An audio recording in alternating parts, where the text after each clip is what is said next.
শুধু ইনকামের দরকার, হালাল এবং হারাম কি এটা আমরা বিবেচনা করি না। যে যেমনে পারি শুধু টাকাওয়ালা হওয়ার জন্য,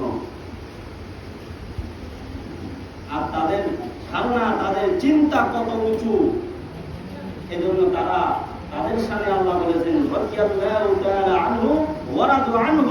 তারা আমার প্রতি সন্তুষ্ট, আমি তাদের প্রতি সন্তুষ্ট হয়েছি।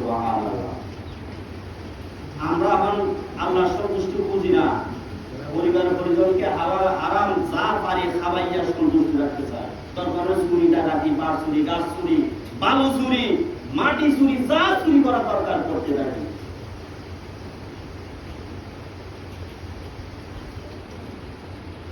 এগুলা বললে অনেকে একটু মন মেজাজ করেন, কিন্তু লাভ নাই। যা করেন এখানেই করবেন, এটা হিসাব দুনিয়াতে কিছু খাইবেন, আখিরাতে পরিপূর্ণ দেওয়া হবে, ছাড় কাউকে দেওয়া হবে না। দুনিয়াতে অসংখ্য নিদর্শন রয়েছে। জালিমরা বেশি দিন টিকে না। তাদের দেখি যে দ্বিতীয় জালিম যারা আছে, শিক্ষা নেয় না, তাদের অবস্থা আরো খারাপ হবে, তাদের অবস্থা আরো খারাপ হবে। এগুলো সতর্কবাণী কোরআনের মধ্যে আল্লাহ তাআলা দিয়ে যাচ্ছেন। জুলুম কখনো টিকে নাই পৃথিবীর জমিনের মধ্যে, আর টিকবেও না। এটা ধ্বংস, জুলুম বাজারে ধ্বংস করা। আমরা একে অপরের প্রতি প্রত্যক্ষ পরোক্ষভাবে জুলুম করতেছি। আমি আমার পরিবার পরিজনের প্রতি জুলুম করি, আমার প্রতিবেশীর প্রতি জুলুম করি, পরোক্ষ এবং প্রত্যক্ষভাবে। আমার প্রতিবেশী ন্যূনতম একটি সৎ আচরণ, সুন্দর আচরণ পাওয়ার হকদার, এটা পর্যন্ত আমরা করি না, বরঞ্চ যেটা সে পাবে তাও আমরা কেড়ে নিই।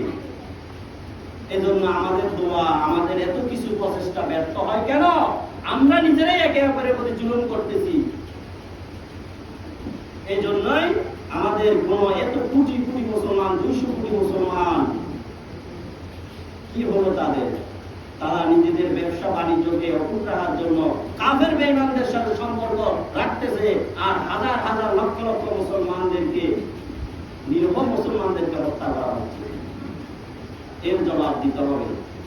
এই অবশ শিশুদের আর্তনাদ কিয়ামতের ময়দানে, দুনিয়ার জমিনে সর্ব অবস্থায় তারা এটা ভোগ করবে, পরে দুনিয়ার থেকে যেতে হবে।